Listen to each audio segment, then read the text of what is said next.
अस्सलाम वालेकुम, क्या हाल चाल है? क्या आपके साथ भी एज़ अ हाउसवाइफ़ ऐसा होता है कि रोज़मर्रा डेली रूटीन के करने के कामों की लिस्ट बहुत ज़्यादा लंबी होती है, लेकिन दिन हमें छोटा लग रहा होता है। सुबह से दिन, दिन से शाम और शाम से रात हो जाती है, लेकिन फिर भी हमारे जो काम होते हैं वो कहीं न कहीं आधे अधूरे इनकम्प्लीट रह ही जाते हैं। यूट्यूब पे इस हवाले से टाइम मैनेजमेंट के हवाले से फॉर हाउसवाइफ्स आपने बहुत सारी वीडियोस देखी होंगी, लेकिन आज की वीडियो में ना मैं आपके साथ सिर्फ चंद वो बातें करूँगी जो कि वाक़ई एक हाउसवाइफ़ प्रैक्टिकली फ़ॉलो कर सकती है। क्योंकि अगर हम थोड़ी-सी भी कोशिश करेंगे ना, थोड़े बहुत भी पॉइंट्स अपने दिमाग में रख लेंगे, बड़े-बड़े, मोटे-मोटे, तो आई एम श्योर कि हम अपने दिन का काफ़ी अच्छा और बड़ा हिस्सा बचा सकते हैं। Number 1, do the difficult work first. अच्छा प्यारी बहनों, सच सच बताएं, ऐसा होता है ना रोज़मर्रा की रूटीन के कामों में कि जब हम माइंड में कहीं ना कामों की लिस्ट चल ही रही होती है, तो हम क्या करते हैं, सबसे जो मुश्किल काम होता है ना, जैसे मिसाल के तौर पे मेरे लिए तो खाना पकाना एक बहुत मुश्किल काम है, पता नहीं क्यों। हालांकि सब मुझे कहते हैं कि तुम खाना बनाने में, इवन कि बिरयानी जो लोगों को बनाना इतना मुश्किल काम लगता है, वो अल्हम्दुलिल्लाह, ये मैं कोई अपनी तारीफ़ नहीं कर रही, ये ऐसा लोग मुझे कहते हैं कि मैं 1 घंटे के अंदर अंदर वो बिरयानी तैयार कर लेती हूँ।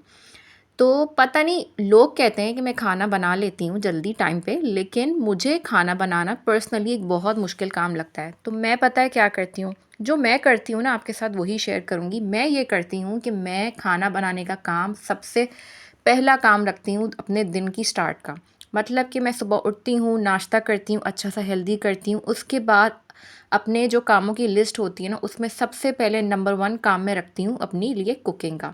तो मैं आपको यहाँ पे यही मशवरा दूँगी कि आपको जो भी काम, अब मुझे नहीं पता, वो आप बेहतर समझ सकती हैं कि आपको कौन-सा काम मुश्किल लगता है करने में, वो वाला काम ना पहले रखें। पता है क्यों? आप खुद देखेंगी, आपको अपने वक़्त में ना ज़मीन-आसमान का डिफ़रेंस लगेगा। जब आप मुश्किल काम पहले कर लेती हैं ना, तो बाकी के सारे काम आसान हो जाते हैं, क्योंकि जो काम आपको मुश्किल लग रहा होता है ना, वो ही करने में ना हमें ज़्यादा वक़्त लग रहा होता है।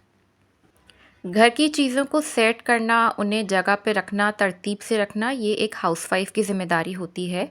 तो यहाँ पे मैं आपको ये कहूँगी कि जब आप अपने घर की किसी भी चीज़ की जगह तब्दील करती हैं, क्योंकि हम हाउसवाइफ़ के साथ ना एक बहुत बड़ा मसला होता है कि हम ना चीज़ों को आगे-पीछे करती ही रहती हैं। मेरे साथ तो ये मसला है। तो यहाँ पे मैं आपको ये कहूँगी कि जब आप किसी चीज़ की जगह को तब्दील करती हैं, तो अपने हस्बैंड को, आपके घर में रहने वाले जितने भी फ़र्द हैं, आपके बच्चे हैं, सबको बता दें कि आपने फ़लाँ चीज़ की जगह जो है वो चेंज कर दी है। क्यों? क्योंकि जब आप नहीं बताएँगी तो वो आप ही को बोलेंगे, क्योंकि आफ्टर ऑल हाउसवाइफ़ की ज़िम्मेदारी होती है हर चीज़ को मैनेज करना, जगह पे रखना और ऑर्गेनाइज़ करना। तो उससे क्या होगा कि अगर आप मिसाल के तौर पर नहीं बताती हैं, आपने जो है वो बच्चों के शूज़ की जो जगह है वो चेंज कर दी है, ठीक है, मिसाल दे रही हूँ, और सुबह स्कूल जाते हुए उनको नहीं मिल रहे हैं, तो वो आप ही को बोलेंगे ना। फिर आपका टाइम भी तो इम्पॉर्टेंट है, कीमती है, आप कोई फालतू तो नहीं बैठी हुई ना। तो इस चीज़ से बचने के लिए आप उनको पहले ही बता दें कि मैंने तुम्हारे जो शूज़ की जगह है उसको चेंज कर दिया है, वरना आपका टाइम बहुत ज़्यादा लग जाएगा उसको ढूँढने में। और सुबह का टाइम आपको पता है कितना कीमती होता है, सब बच्चों ने स्कूल जाना होता है, हस्बैंड ने ऑफ़िस जाना होता है। तो कोशिश करें कि जब भी आप किसी चीज़ की जगह को चेंज करें, तो अपने हस्बैंड को और अपने बच्चों को, जितने भी लोग हैं घर में, सबको बता दें कि मैंने इस जगह पे फ़लाँ चीज़ को रख दिया है। Number 3 point, use smart appliances. भाई, अब हम रह रहे हैं 2025 में। 1901 में, 1945 में ऐसा हुआ करता था कि औरतें घरों में ही जो है वो अपने हाथ का इस्तेमाल करती थीं, और उनके बहुत एफ़र्ट्स लगा करते थे, क्योंकि उनको चटनी पीसनी पड़ती थी सिलबट्टे पे, कीमा पीसने की कोई मशीन नहीं हुआ करती थी, कपड़े जो है वो हाथ से जो है वो धुला करते थे। कोई ऐसी टेक्नोलॉजी इजाद हुई ही नहीं थी, कोई अप्लायंस था ही नहीं। लेकिन हम कितने लकी हैं ना कि हम 2025 में रह रहे हैं, और अब तो इतना हमारा ज़माना एडवांस हो चुका है कि हर चीज़ आ चुकी है। यहाँ तक कि कीमा पीसने के लिए मशीन है, स्पाइसेस पीसने के लिए जो है वो सूखे मसाले का अलग से आपके पास ब्लेंडर होता है, और चॉपर होता है। कपड़े धोने के लिए आपके पास ऑटोमेटिक मशीन होती है, क्या नहीं है। तो मैं यहाँ पे आपको यही कहूँगी कि आप अपने वक्त की बचत करने के लिए इन स्मार्ट अप्लाइंसेस का इस्तेमाल करें। अभी आपने वीडियो के स्टार्ट में देखा और आप समझ ही गए होंगे। नहीं समझे तो मैं बता देती हूँ कि मैं बना रही हूँ चिकन कोफ्ते। चिकन कोफ्ते बनाने के लिए मैंने किया है यहाँ पे कीमा चिकन का, और उसके लिए मैंने इस्तेमाल किया है अपना चॉपर। तो कहना मैं यहाँ पे ये चाहती हूँ आप सबसे कि अपने वक्त की बचत करें। कोई एक चीज़ लें, स्मार्ट अप्लायंस लें, अच्छी क्वालिटी का लें जो कि ड्यूरेबल हो और लॉन्ग लास्टिंग हो, जो कि आपका साथ निभाए आपके किचन में ज़्यादा देर तक। अब मेरा जो ये पैनासोनिक का है ना, ये 3 पीसेस का सेट है और ये मेरे पास तकरीबन कोई पौने 2 साल हो गए तब से है अल्हम्दुलिल्लाह। पैनासोनिक आप सबको पता है बड़ी अच्छी कंपनी है। तो मैं आपको यही कहूँगी कि अपने वक्त की बचत करने के लिए स्मार्ट अप्लायंसेस का इस्तेमाल करें, ताकि आपका एफ़र्ट कम लगे और आप अपने टाइम को किसी और चीज़ में इस्तेमाल कर सकें। क्योंकि देखें, किसी और चीज़ को करने के लिए भी ना आपको वक्त थोड़ा सा ना सेव करना पड़ता है, तभी जाके आप नेक्स्ट टास्क की तरफ जो आप करना चाह रही हैं, कुछ भी हो सकता है वो। फॉर एग्ज़ाम्पल आपको बुक्स पढ़ना पसंद है, आपको बाहर फ्रेंड्स के साथ हैंग आउट करना पसंद है। अब शादी हो गई तो ये तो किसी ने नहीं कहा ना कि घर में ही रहना है। सोशल इंटरेक्शन भी बहुत ज़रूरी होती है। इन सब चीज़ों के लिए आपको वक्त चाहिए होता है। तो वक्त आप इसी तरह से निकाल सकती हैं कि अगर आप थोड़ा सा अपना दिमाग इस्तेमाल कर लें और स्मार्ट अप्लायंसेस की तरफ आ जाएं। Number 4 point, learn to adjust. Time management का मतलब सिर्फ ये नहीं होता कि आप अपने वक्त की बचत कर सकें, बल्कि टाइम मैनेजमेंट का मतलब ये भी होता है कि आप अपने घर के कामों को किस तरीके से मैनेज करती हैं। अब यहाँ पे मेरा लर्न टू एडजस्ट से मुराद ये है कि हमें ना आने वाले वक्त के लिए हमेशा प्रिपेयर रहना चाहिए। यहाँ पे मैं खुसूसन मुखातिब हूँ सारी माँओं से। जो माएँ होती हैं ना, उनको कुछ नहीं पता होता। उनका बच्चा किसी दिन एक्टिव होता है, किसी दिन डीएक्टिव होता है, किसी दिन सुस्त फ़ील कर रहा होता है, लेज़ी होता है, कभी-कभी बीमार भी हो जाता है।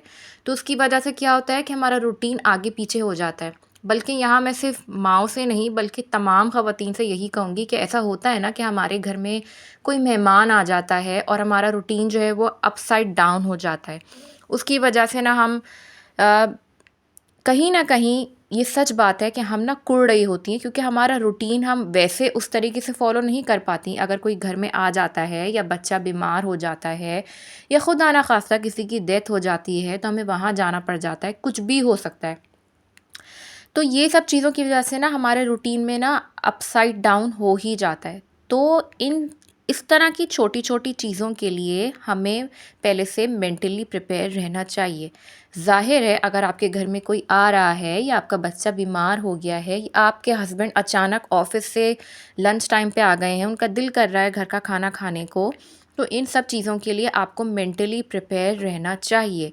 जलने-कुढ़ने से कुछ नहीं होता, बल्कि टाइम मैनेजमेंट का मतलब यही होता है कि आप अपने कामों को किस तरीके से मैनेज करती हैं। और मुझे लगता है कि घर के कामों को अच्छे तरीके से मैनेज किया जाए, इसके लिए बहुत ज़्यादा इम्पॉर्टेंट है कि हम हाउसवाइफ़ जो है ना वो टाइमली उठा करें सुबह। आपको पता है, मैंने ये चीज़ बहुत फ़ील की है। मैं ना शादी से पहले बहुत लेट उठा करती थी, 12:30-1 बजे। लेकिन शादी के बाद ना मैंने अपने ससुराल को देखते हुए अपना रूटीन चेंज किया और मैंने ये चीज़ नोट की कि जब मैं सुबह टाइमली उठ जाती हूँ तो मेरे जो दिन भर के काम होते हैं ना उसमें बड़ी बरकत पैदा होती है। इतना मेरा टाइम सेव हो जाता है कि लिटरली मुझे आराम करने का भी मौका मिल जाता है, और साथ में ना मैं फिर शाम में कभी दिल करता है तो बच्चों के साथ वॉक पे निकल जाती हूँ। तो यहाँ पे तो मैं यही कहूँगी कि आप लोग ना एडजस्ट करना सीखें और हर चीज़ के लिए ना मेंटली प्रिपेयर रहा करें। Number 5th and the last point, try not to delay your work. सच सच बताएं, मैं अपने बारे में ही बता देती हूँ चलें आपको, कि मुझे ना बहुत सुस्ती होती है। अक्सर किसी भी एक काम को लेके वो दिमाग में अटक जाता है। मिसाल के तौर पे मुझे कपड़े धोना बिल्कुल नहीं पसंद, हालांकि मैं कपड़े हाथ से भी नहीं धोती, लेकिन बस मुझे मशीन से धोने में भी ना उनको फ़ोल्ड करके रखने में वापस बड़ी मुझे उलझन होती है। तो मैंने पता है क्या सीखा कि काम को ना जितना डिले करो ना वो उतना ज़्यादा आपके लिए पेंडिंग में जाता रहता है, और फिर एक वक्त आता है कि आपको लगता है कि बहुत ज़्यादा काम जमा हो गया, जो कि हकीकत बात है। काम जो है ना वो वाकई फिर जमा हो जाता है और फिर उसकी वजह से ना आपको बर्डन फील होने लगता है। मेरा तो था कपड़े धोने का मामला और उनको फ़ोल्ड करना। अब आपका आपको अच्छे तरीके से बेहतर पता होगा कि कौन-सा ऐसा काम है जो कि आपको करने में सुस्ती फ़ील होती है और आप उसको डिले पे डिले करती जाती हैं। तो मेरा मशवरा यही है कि जिस काम को करने में आपको सुस्ती फ़ील होती है, आप उसको डिले पे डिले करती हैं, वही काम जो है ना वो सबसे पहले करें। मैंने आपके साथ ना इस वीडियो में बहुत ही कम पॉइंट्स डिस्कस किए हैं और सिर्फ वही किए हैं जो कि प्रैक्टिकली एज़ अ हाउसवाइफ हर औरत जो है वो फॉलो कर सकती है। और अगर आपको मेरी ये वीडियो पसंद आए ना तो इसको ज़रूर लाइक कीजिएगा मेरी मोटिवेशन के लिए, और चैनल को सब्सक्राइब भी ज़रूर कीजिएगा। इंशाल्लाह मुलाकात होती है नेक्स्ट वीडियो में बहुत सी दुआओं के साथ। Take care. अल्लाह हाफ़िज़।